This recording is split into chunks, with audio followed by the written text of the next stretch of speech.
de Santiago.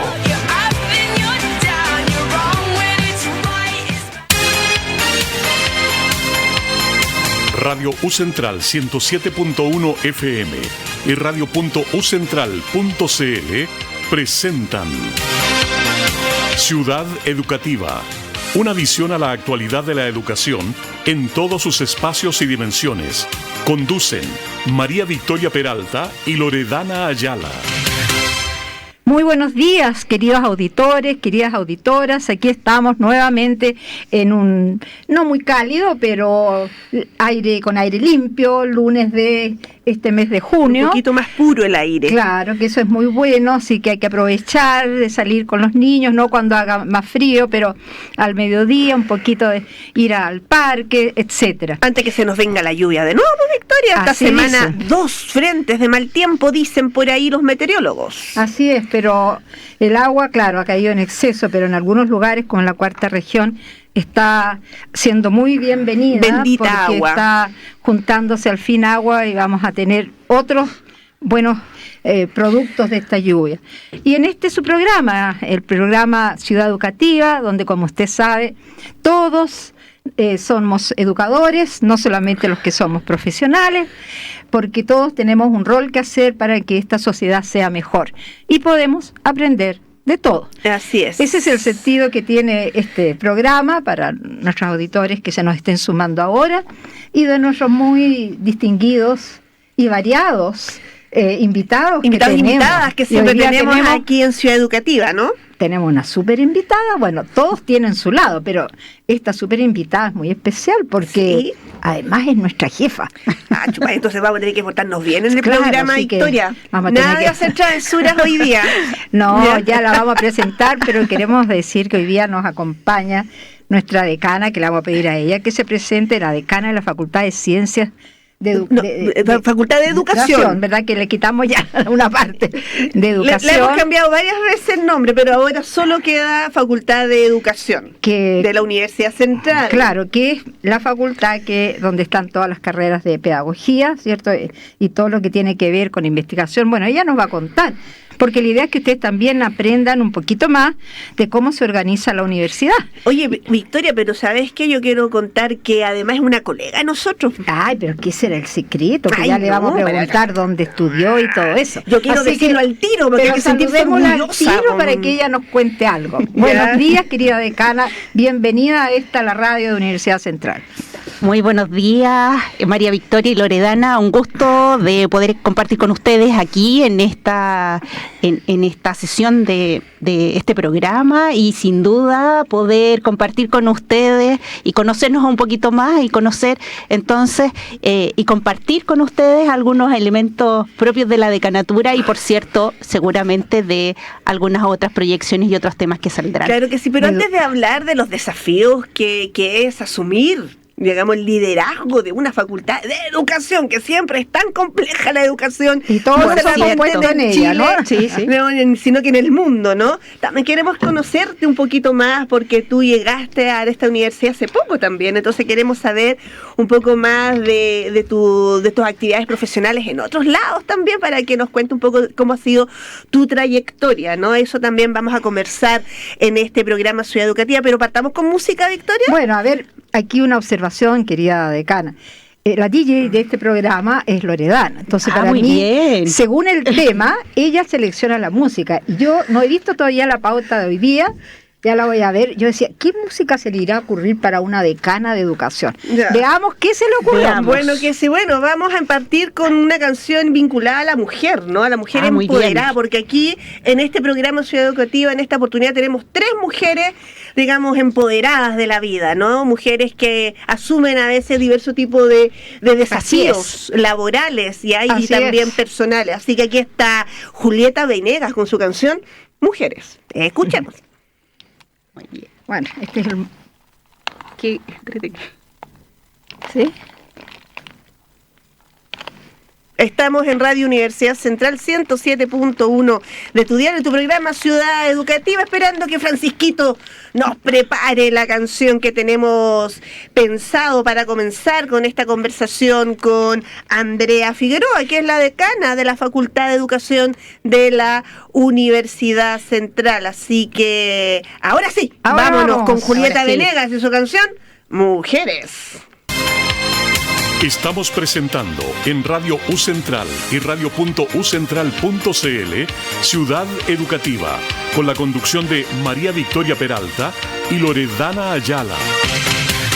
Estábamos escuchando la canción Mujeres, interpretado por Julieta Venegas, aquí en Radio Universidad Central 107.1 de tu dial, en tu programa mañanero Ciudad Educativa, conversando con Andrea Figueroa, la decana de la Facultad de Educación de la Universidad Central. Es decir, para explicarle a nuestros auditores, ¿no?, la autoridad mayor que hay en una facultad, como decíamos, que nos integra a todos nosotros. Así que, pero habíamos quedado con una deuda pendiente, ¿cierto?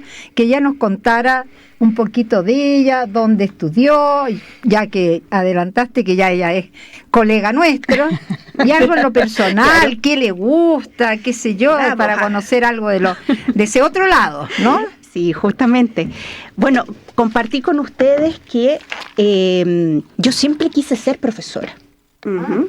Entonces uno podría identificar un perfil en particular de una atracción temprana y muy temprana, y lo señalo y lo subrayo, muy temprana hacia la pedagogía, porque a los 7 años yo ya decidí que quería ser profesor. Mira. Ya.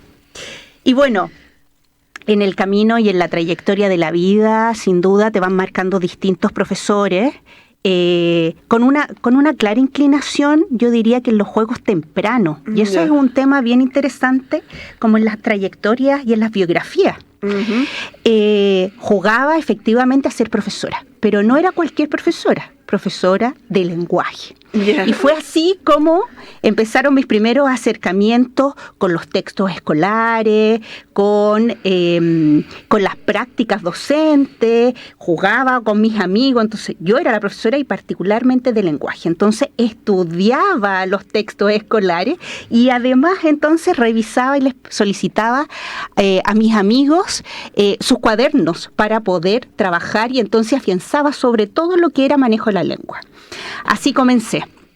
Luego, entonces, ya una vez decidida la opción de tomar la pedagogía, a los 15 años decidí que mi casa de formación iba a ser la Universidad Metropolitana de Ciencias de la Educación. ¿Ya? Pero tempranamente, muy temprano. ¿Pero tenías algún contacto o por lo que significaba el pedagógico? La verdad es que siempre me fue atractivo la imagen del pedagógico, la historia que tiene detrás el pedagógico y, por cierto, el posicionamiento que ha tenido históricamente sobre la formación de profesores. Uh-huh. Y ahí decido entonces ingresar a la pedagogía. Y ahí estuve en el primer dilema entre educación parvularia y pedagogía en historia. Y finalmente tomo la opción de ingresar a la carrera de educación parvularia en la UMCE en el año 1997 y a formarme con muchas de las maestras que generaron escuelas en el caso de la educación parvularia. Uh-huh. Mira, así que también eres del siglo pasado como formadora, como educadora, porque aquí las tres somos del siglo pasado. Así es. Ya, mira qué interesante, pero no solo después de haber estudiado como educadora de párvulo, tú después estudiaste también un segundo título, ya como profesora de educación general básica, ya donde quizás te permitió complementar algunos aspectos vinculados al lenguaje, ¿o no? Sí, justamente yo al tercer año, más o menos de formación, comienzo a explorar de que habían campos que yo necesitaba formarme y que me eran muy cómodos, y justamente la educación básica termina siendo un espacio de formación donde empiezo a articular todo aquel conocimiento e interés que tenía sobre el lenguaje y fundamentalmente entonces en la formación. Y desde ahí entonces, bueno, Estuve ejerciendo como educadora de párvulos desde los niveles a la cuna menor hasta ejercí como profesora de educación básica en los terceros y cuartos básicos. Los nivel educativo que finalmente terminó siendo mi expertise durante los últimos años de ejercicio en el sistema escolar.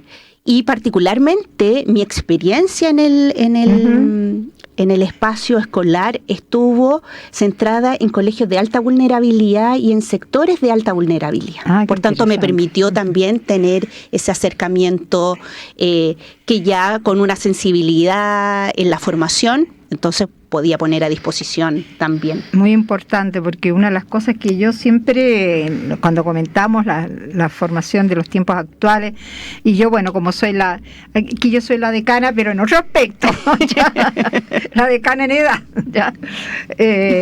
Siempre digo, pero mira, una de las cosas lindas que tuvimos nosotros en mi formación, que también fueron otras maestras, ¿no? De estas grandes maestras, era que íbamos mucho a terreno, ¿no? Exactamente. Y mucho, claro, eran otros tiempos y mucho a poblaciones muy con muchos problemas, ¿no? Y yo creo que eso que uno observa y aprende ahí, porque por los libros se puede estudiar todo lo que significa la pobreza, la vulnerabilidad y todo las consecuencias que ello implica, ¿no? Pero cuando uno está en esa población, yo por ejemplo nunca olvidaré que fui a un jardín en el sector norte de Santiago de una población que se había instalado recién, y entro y era una casita, casita creo que es mucho la palabra, digamos, casi como un rancho de madera, y había una chica de 15 años que era, entre comillas, la educadora, ¿no? Y veo las guaguas, porque era sala cuna, y las guaguas tenían el popó, y esto se lo cuento, señora, señor, porque usted posiblemente ha llevado a sus niños a las salas cunas actuales y de sector público, y realmente es una distancia lo que hay hoy día en cuanto a instalaciones y en esos aspectos.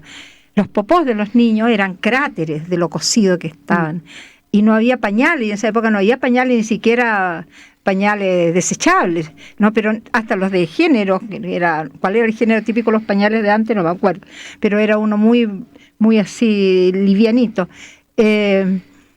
No tampoco, entonces lo que hacían era, se hacía cacú la guagua y con un plástico con una esponja le pasaban el plástico y le volvían a colocar al mismo plástico. O sea, ya era la pobreza al máximo, ¿no? Y las condiciones de salud de los niños tremendo. Bueno, desnutrición en esa época en Chile altísimo. O sea, todos esos problemas. Entonces, uno no podía no sensibilizarse, ¿no? Exacto. Con la tremenda situación que tenía, y que esperamos que ya hoy día no hayan niños así, en esos niveles, ¿no? Tenemos otros problemas, que ya hablaremos un poco de los problemas en educación, pero eso era algo muy importante. Lo lamentable, yo creo que usted como decana lo piensa, porque uno diría, ya, saquemos todas las chiquillas y chiquillos, que hoy día los tiempos están difíciles, complejos, ¿no? Inseguros también. Y hay que tener, pero a pesar de todo, nuestros estudiantes van a prácticas, ¿no? En lugares relativamente resguardados, pero esa realidad de estar ¿no? Ahí donde las papas queman, diríamos, enseña mucho. Totalmente. Así es, enseñan mucho, pero aparte de eso, ya después que dejaste, decana, de trabajar en el contexto escolar, ya tú empezaste a tomar otros rumbos más académicos. Exacto. ¿No? Ya te fuiste por otra vía, vinculado a la educación. ¿Qué te motivó a cambiar de espacio educativo? Mira, la verdad es que yo siempre he sido bastante inquieta y también diversifico muchísimo las posibilidades de encontrar caminos profesionales. Y entonces fui complementando, ya cuando estaba en el sistema escolar, ciertas colaboraciones con algunas universidades. Entonces, ahí comenzó, a partir de algunas invitaciones, cómo me empiezo a insertar en el mundo universitario. Y así fue como tuve experiencia en el Centro Comenius de la USACH, en el periodo de las pizarras interactivas, cuando llegaron a Chile y necesitaba el centro amplificar el alcance de las pizarras interactivas con los profesores y profesoras del sistema. Y luego entonces se empezaron a derivar otros proyectos en el Centro de Medición de la Universidad Católica, en el MIDIUC, en los temas de textos escolares. Yeah. Luego la autoevaluación de jardines infantiles, UNJIN particularmente, a partir del modelo de calidad que se estaba incorporando entonces a los jardines y así empiezo a transitar progresivamente entonces al mundo universitario. Y comienzo entonces ya la carrera académica, particularmente con educación, formando nuevas educadoras y educadores de párvulo. Y eso también me permitió ampliar toda una comprensión que existía desde las propias didácticas en el caso de la formación de educadores de párvulo. Por otro lado, entonces, ya una vez avanzado en ese campo, llego a la UMCE, me invitan a crear la unidad de gestión curricular institucional, que en ese tiempo no existía. No. Que en ese tiempo era una unidad muy demandada a propósito de los proyectos de mejoramiento institucional con financiamiento ministerial que se llevaban a cabo. Y a propósito de las primeras instancias de instalar procesos de seguimiento y evaluación curricular, que en la línea de currículum es mi expertise. Yeah. Y luego, bueno, allí vinieron otras experiencias, también ministeriales. Estuve en el área de formación inicial docente, liderando el componente de estándares, a cargo de los estándares de formación inicial docente. Y bueno, otras actividades posteriormente que ustedes pueden ahí, después los podemos ir conversando con más detalle. Sí, porque vamos a hacer nuevamente una pausa musical, porque estamos conversando con la decana de la Facultad de Educación de la Universidad Central, Andrea Figueroa, y vamos a seguir con música que nos inspira también a decir que las mujeres a veces tomamos el valor, ¿cierto?, para poder asumir, ¿cierto?, diversos tipos de responsabilidades, desafíos, ¿no? Así que aquí está Natalia Oreiro con su canción Valor. Escuchemos. Estamos presentando en Radio U Central y radio.ucentral.cl Ciudad Educativa, con la conducción de María Victoria Peralta y Loredana Ayala. Estábamos escuchando a Natalia Oreiro con su canción Valor, aquí en Radio Universidad Central 107.1 de tu dial, en tu programa de los lunes, en esta fría mañana de lunes, Ciudad Educativa, conversando con la decana de la Facultad de Educación, Andrea Figueroa. Bueno, y nuestra decana nos estaba contando parte de su vida profesional, y yo quiero llegar a un tema súper contingente, porque vi que se había metido mucho en lo técnico, por cuando contabas la historia esta de los SASH. Sí. Ayer salió en el Mercurio un artículo que se lo envié yo a muchos. Nos parece que a la única que no se lo envié fue a la decana. Pero puedes haber leído, en que contaban que en una universidad en Hong Kong, en Japón, ¿no?, porque Hong Kong está en China, ya la inteligencia artificial, ¿no?, ya habían creado un profesor que incluso le habían dado la característica de lo personalizaron, y tenía una serie de condiciones así bastante humanas, no es el simple robot o la imagen que se pone ahí, sino que ya dotado de otros elementos. Yo ayer se lo envié a muchos profesores y las reacciones que tuve, ¿no? Varios del sindicato que se los envié, pusieron todos, ya otros hablaban de otras universidades, me colocaban, qué deshumanización, qué sé yo. ¿Qué opinas tú con esto que se nos viene? Y te agrego un antecedente más. Otra profesora tiene muchas sospechas, universitaria también, de que los alumnos están haciendo sus trabajos basados en inteligencia artificial. Si bien existe una aplicación que permite identificar si han usado, le llamaba la atención el lenguaje y ciertos conceptos que usaban todos igual, un lenguaje no muy corriente en estudiantes de primero o segundo año. Exacto. ¿Ya? Entonces, están dándose diferentes pistas de usos de esta inteligencia artificial, que todos, como todo aporte, pensamos que puede serlo, pero como que se está escapando un poco de las manos, ¿no? ¿Qué opina usted, tema de Jana? Bueno, varias cosas. Yo creo que es interesante pensar que frente al fenómeno de la inteligencia artificial, nosotros como profesores o como educadores, como académicos también, tenemos que avanzar a educar marcos de comprensión sobre la distinción entre lo real y la ficción, ¿sí? Y eso de manera temprana. Porque probablemente en el caso de la inteligencia artificial y vista tan cercanamente, puedan existir distorsiones de la realidad y de comprensiones subjetivas de la realidad de los sujetos. Y ese es un campo que a mí me parece que hay que analizar y avanzar a una formación y una educación en torno a la inteligencia artificial, haciendo estas primeras distinciones. Es complejo porque significa, por un lado, que estamos conviviendo entre espacios reales y espacios de ficción, donde los códigos, las normas, las interacciones están difíciles, tan difusos, los elementos de orden ético. Entonces, claro, uno piensa efectivamente que es necesario, sin duda, avanzar en una línea que permita generar marcos éticos del uso y el análisis crítico de la inteligencia artificial incorporada a las diversas áreas de desarrollo, sobre todo de las áreas de conocimiento, que son las que a nosotros en primera instancia nos convocan. Claro. Y desde ahí lo articulo, hay varias universidades que han estado avanzando en políticas de integridad académica.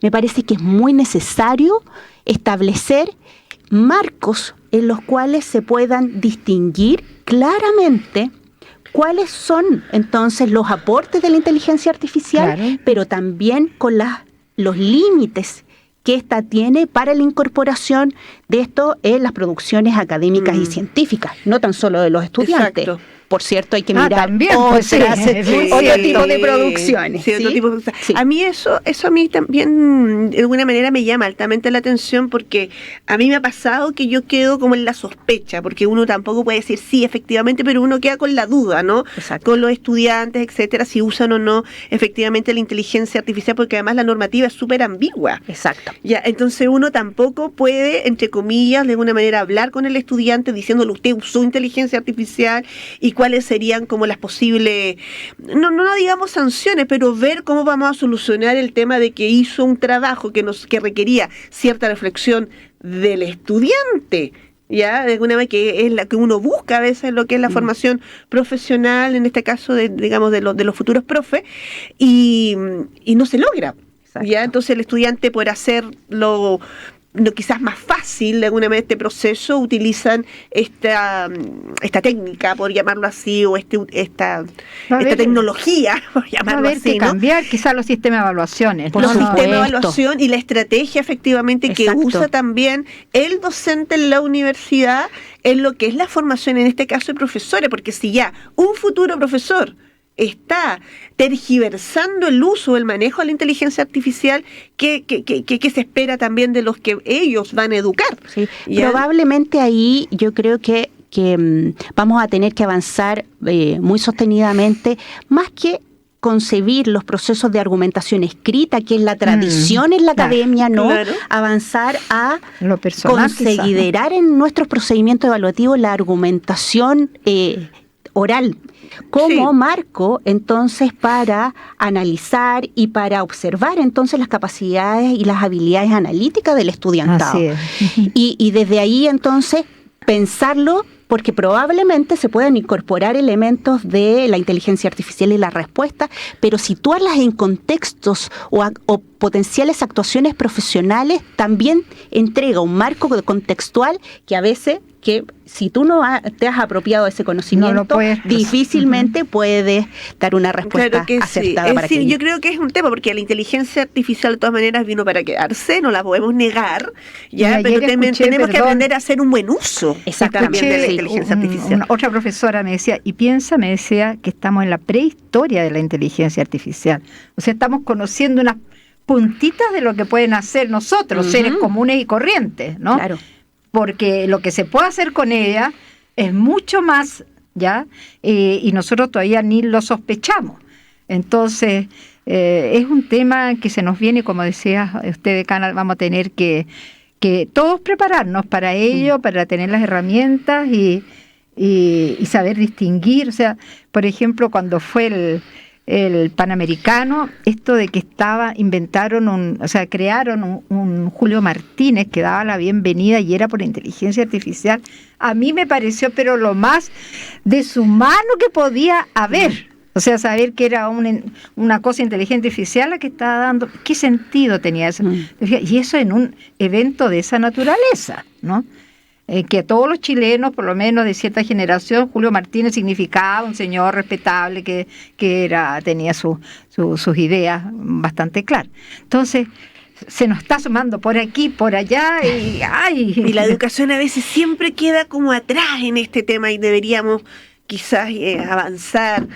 No sé si rápidamente, porque requiere también de ciertos procesos reflexivos para cambiar, etcétera, pero no podemos quedar tan atrás.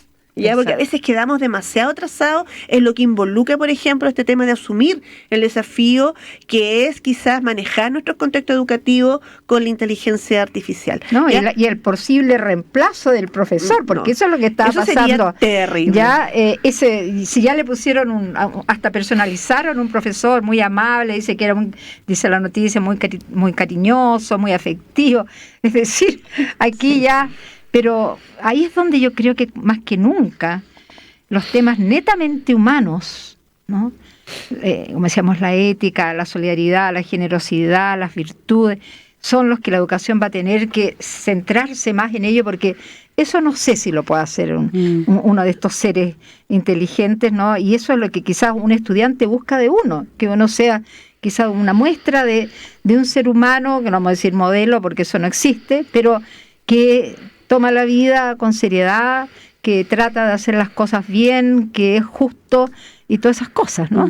Sí, quizás ese temor que nosotros teníamos el temor prepandemia de ver a un profesor en la virtualidad, etcétera, yo creo que es justamente a la luz de la necesidad que en el plano educativo se requieren interacciones presenciales y de espacios de diálogo, de colaboración, claro, de integración, probablemente pueda quedar en un nivel de avance la inteligencia artificial, la incorporación de la inteligencia artificial en la imagen y en la formación de un profesor, como en otro nivel, rescatando sobre todo la sensibilidad del estudiantado cuando se formó en periodos de pandemia, de docencia remota de emergencia.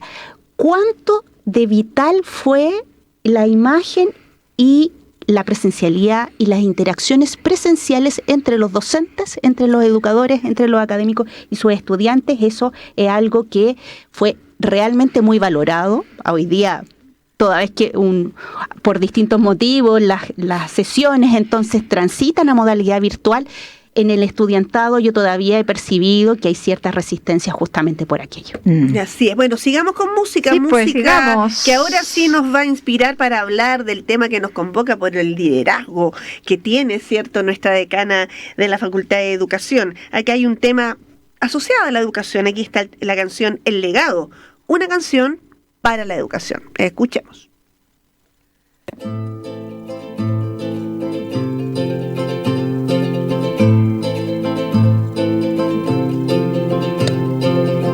En esta ocasión ando un poco confundido, pues desde pequeño siempre me han repetido que para ser grande en la vida hay que estudiar, que es el mejor legado que me pueden dar. Pero hoy que estoy ante el pizarrón, me dice el profe que hay una situación que nos atormenta, la desfinanciación, y que las futuras generaciones quieren atención. Clama el pueblo por saber, no somos mercancía para vender, no a la deuda o a la privatización, queremos estudiar para cambiar nuestra nación.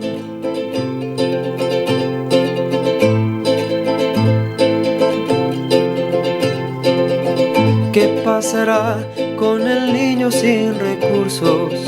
El que de entrada ya está fuera de concurso, el que sus padres apenas tienen para comer, porque el Estado ahora se niega a proveer, porque preferimos ahogarnos en la guerra, financiando a los que desangran nuestra tierra. ¿Acaso no es más fácil comprar cuaderno y lapicero que mantener los fusiles y morteros? Clama el pueblo por saber, no somos mercancía para vender. No a la deuda o a la privatización, queremos estudiar para cambiar.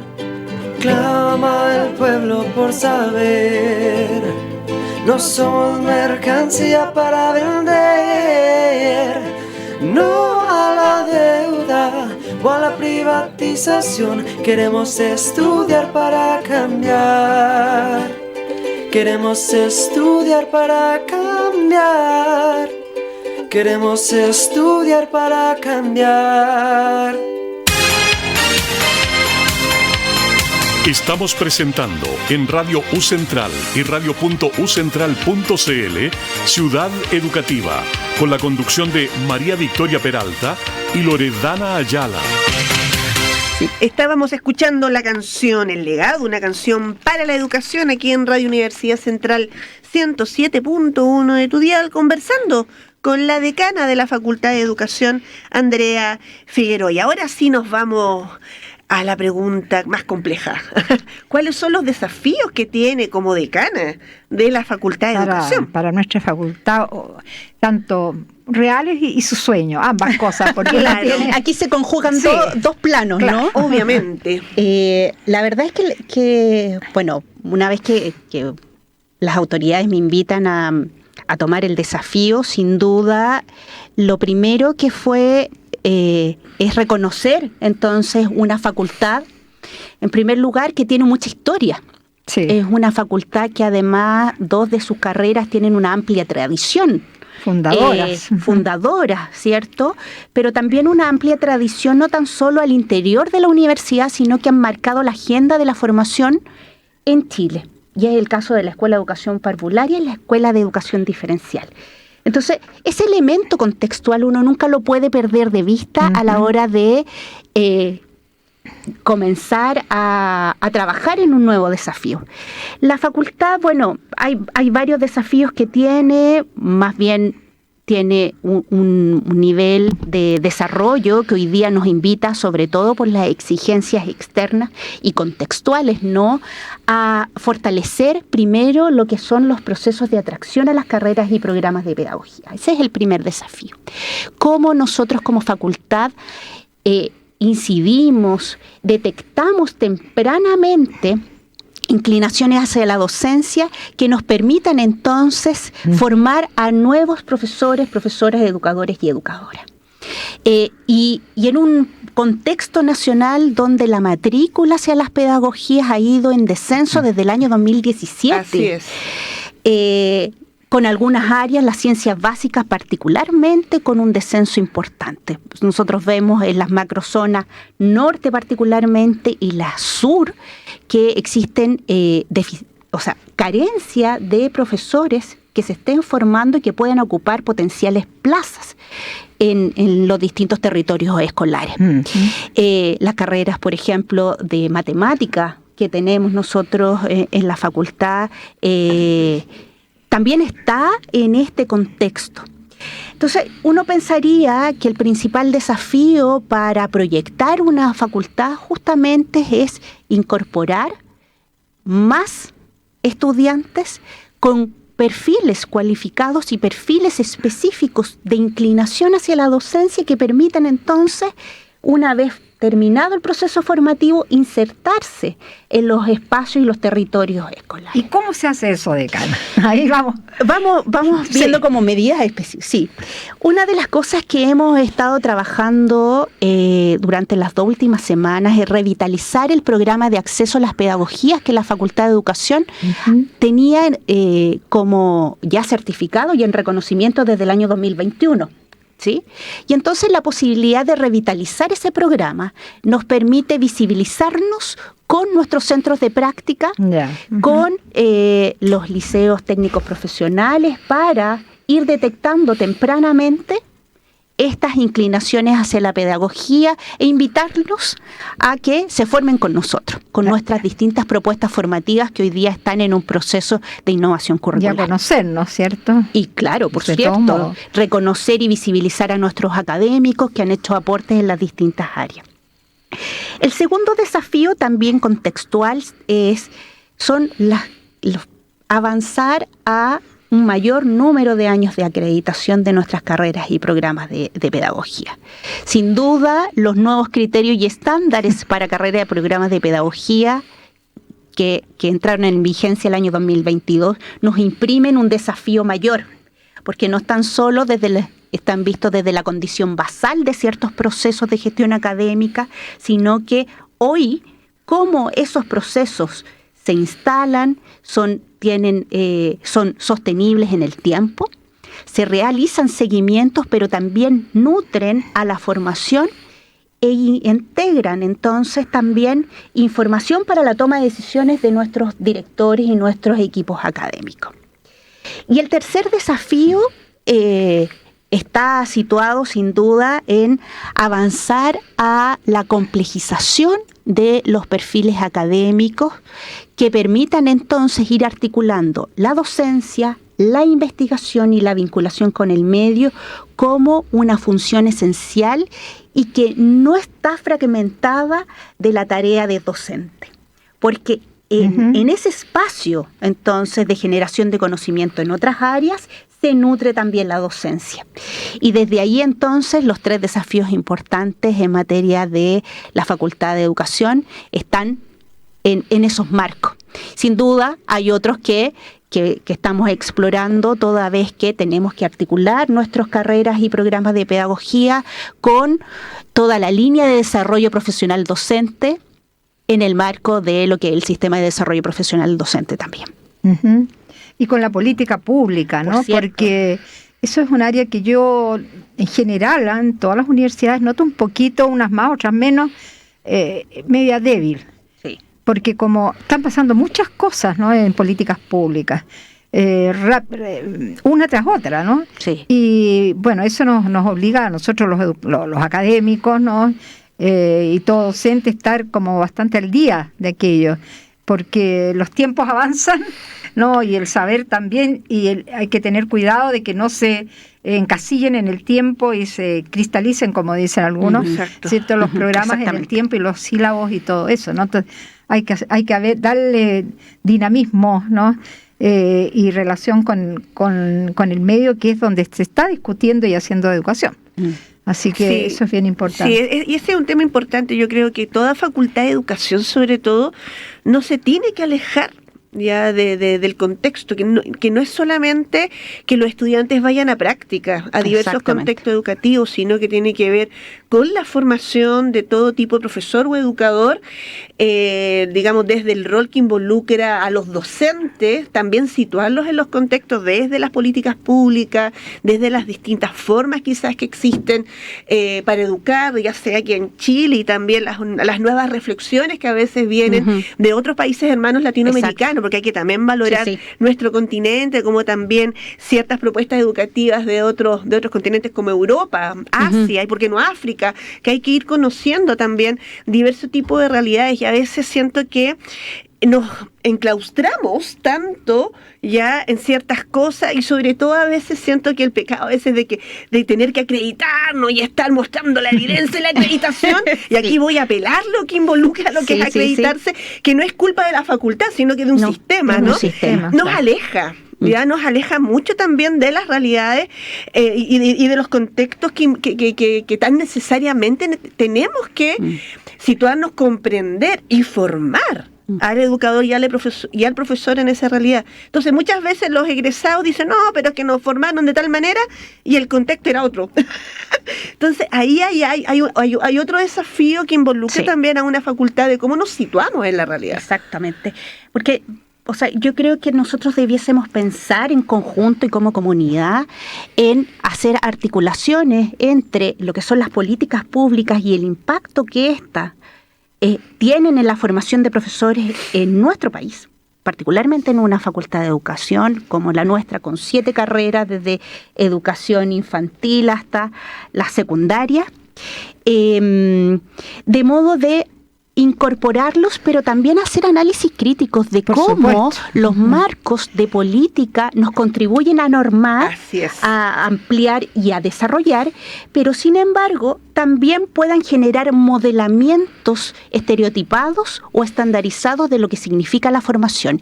Y ahí también hay que mirarlo desde una perspectiva analítica crítica, también, muy crítica, y por otro lado, de cómo integramos a los territorios escolares o los territorios en particular con la universidad en una amalgama que nos permita entonces pensar en conjunto lo que es el término de la formación inicial y el ingreso del ejercicio profesional. Ya. Claro que sí, mira qué interesante. Sí, pues nosotros una de las épocas más ricas, nosotros como docentes, ¿no? Que por eso digo que la situación del país también tiene ahora algunos problemas, pero nosotros trabajamos mucho en Castro, en Chiloé, 5 años, hicimos toda una creación de un currículo para Chiloé, ¿no? Para Castro, culturalmente pertinente, y ahí estuvimos en todas las escuelas públicas, jardines públicos, y trabajando con todas las comunidades educativas, con indígenas. Fue un enriquecimiento nuestro, pero tremendo. Creo que la experiencia, además con seguimiento y todo, es una de las experiencias creo que más importantes que se han desarrollado en el país. No es porque lo hiciéramos nosotras, pero porque antes habíamos hecho otra en Santiago Centro, pero se nos cortó por cambio de autoridades, que es uno de los problemas que hay en este país. Cambia la autoridad y cambian ciertas políticas. Se inventa la pólvora de nuevo. Y después nos pidieron en San Bernardo. Y pasa. Después nos pidieron en San Bernardo. Y vino la pandemia. Y ahí logramos hacer 3/4 más o menos, o medio, 50% de lo que queríamos hacer, porque nuevamente hubo cambio de autoridad y entonces... Y otros problemas. Pero se aprende mucho, ¿no? Estando en terreno. Exactamente. Se aprende mucho trabajando, no quedarse con la pura idea ahí, ¿no? Pero con también mirada crítica, porque nosotros en eso siempre la hemos tenido, hemos dicho muy claramente cuando alguna política nos parece que está limitando mucho, no está recogiendo los aportes actuales, y eso hay que sacarse de la mente, que hay que aceptarlo tal cual, porque las autoridades están abiertas, si uno lo plantea bien y lo fundamenta, a aceptar sugerencias para mejorar. Ahora con las leyes que hay en trámite, la ley de salas cunas, por ejemplo, la ley ahora, y esa es una buena noticia para los padres, también viene un nuevo currículo, unas bases curriculares para educación básica. Y que eso es lo que le tengo por contar a la decana 1000 veces ya. En unos minutos más. Claro. Y la buena noticia, señora, señor, porque usted quizás a veces ha llevado a su niño sin duda a educación básica, y dice, pero ¿por qué si mi niño estaba en el jardín infantil, estaba en la escuela y ahí jugaba y hacían un montón de aprendizajes ahí en la realidad, y ahora lo tienen sentado muchas veces todo el día ahí, ¿no? Y repitiendo memorísticamente, ¿no? ¿Por qué ese cambio? Bueno, se da porque nunca ha estado en un programa que diga que hagan eso, ¿no? Son prácticas a veces que se arrastran, ojo, incluso a veces los padres piden eso, ¿no? Dele tareas nomás, ¿no? Le dicen a la profesora. Pero ahora hubo una mesa de articulación entre educación parvularia y educación básica, y casi toda la forma de trabajo de la educación parvularia se está sugiriendo fuertemente para los 2 primeros niveles de educación básica, y eso va a ayudar una muy buena noticia mucho a que ese niño sea así, el mismo Pedrito que era cuando terminaba el jardín, Ahora, si al mismo Pedrito de educación básica y salga feliz de la escuela y juegue y haga una serie de actividades concretas y desde sus sentidos. Así que también la política pública se va renovando y eso es lo que hay que estar al día. Así es, por la renovación de las políticas públicas que nos acompañan nomás, porque la formación de profesores obviamente se tiene que poner en diálogo con lo que es el proyecto país, porque las políticas públicas dialogan mucho con el proyecto país. Y ya se nos acabó el programa de tan ganas. rápido. Ni pasa una hora. Digamos, nos faltó tiempo para seguir conversando. Nos faltó mucho tiempo para conversar muchos temas. Obviamente, más adelante queda invitada, ¿cierto? Para cualquier otra oportunidad que pueda estar aquí en nuestro programa para conversar de algún tema que a usted le gustaría difundir también a diversas comunidades, ¿cierto?, que escuchan este programa Ciudad Educativa. No sé si quiere decir algunas palabras, algo importante antes ya que nos despidamos. Bueno, además de agradecer la invitación, sin duda, yo creo que hoy día nosotros estamos a nivel de, por cierto, de facultad y a nivel institucional en un momento bien interesante, que es un momento de pensar, primero, reconocer a todos aquellos que han aportado en la Facultad de Educación con las ideas, con sus proyectos, con sus trayectorias, y trabajar en conjunto para proyectar una Facultad de Educación que distinga en la formación de profesores sellos específicos con un fuerte componente desde lo que son los valores y la idiosincrasia, sin duda, en los sellos formativos de la facultad y de la universidad, y que permitan contribuir a los territorios escolares, en los espacios convencionales y no convencionales. Creo que ese es también un campo que necesitamos explorar más y más transversalmente en nuestras carreras. Muy bien, pues entonces muy interesante eso, la valoración de todos los que somos parte de una facultad de educación. Cierto. Y como bien dijimos al principio del programa, toda facultad de educación es muy complejo ya de entender, de llevar, de liderar, así que nosotras también le queremos desear las mejores para su gestión. Muchas gracias. Suerte, ¿no? Sino que obviamente que las mejores voluntades, las mejores gestionar, liderar esta facultad. Las energías, sí, ¿no? Sí. Buena onda, yo creo que siempre también es tan importante dentro de lo que es relacionarnos con humanos, si somos todos humanos, yo creo que eso también es muy importante, la conversación, el diálogo, desde los adultos que somos, ¿cierto? Y desde el respeto, yo creo que todo se puede lograr. Sí, la invitación ahí es compartir y disponibilizar las ideas de desarrollo para la facultad, para las carreras y para la facultad, y empezar entonces a trabajar en conjunto, porque aquí efectivamente estamos pensando la formación de profesores para los próximos años. Claro. Así es, así que un gusto, pues, Victoria, también de tenerte aquí en el programa. Miren, por hace 4 años estoy aquí. Más de 4, Victoria. Más de 4. Ya tenemos, yo creo que Ciudad Educativa debe tener unos 6, 7 años de existencia. Como pasa el tiempo. Así que para que veas, entonces tenemos uno de los programas más antiguos de Radio Universidad Central. Pero tenemos una canción para terminar que es muy educativa, ¿no? Muy educativa, Victoria. Y que tiene un nombre, y que lo canta una gran mujer. Una gran mujer. Como fue Mercedes Sosa. Pero lo interesante, y te tengo que alabar en eso, ¿cómo encontraste esta canción una vez más? Se llama y se titula Señora, Señor, que nos escucha, Rosario Vera. Y usted dirá, ¿quién es Rosario Vera? Doña Rosario Vera Peñalosa fue un importante personaje fundador en la educación infantil argentina. Tan importante porque estuvo tanto en la formación de maestras kindergarteninas, como también se llamaba allá, ¿no? Y en la instalación de toda la propuesta frebeliana, como también sucedió en Chile. Pero además la importancia es que, fíjese que con el día del nacimiento de ella, que es por estos meses, se celebra el Día de la Educación Infantil en Argentina, es el día de nacimiento de doña Rosario Vera. El día de la maestra jardinera. Y lo más interesante es que, uno va a todos los jardines, y todos los jardines tú ves en las paredes, ¿no?, dibujada a doña Rosario, y le ponen niños, los mismos niños de los jardines. Entonces, eso a mí me ha llamado la atención, porque los argentinos hacen una cosa muy linda siempre. Reconocen a todos los que son sus grandes figuras de todo, siendo maravillosas como doña Rosario, hasta Maradona. Hasta Maradona, ¿no? Allá todos valen. Y eso es una cosa que los chilenos no hacemos siempre. No hacemos Mucha siempre. gente ha pasado por este mundo y hasta ahí estamos. Así que para que usted sepa quién es este personaje al cual va dirigida esta canción. Entonces nos despedimos con este gran tema interpretado por Mercedes Sosa, Rosario Vera, maestra. Y será hasta el próximo lunes. Cuídense.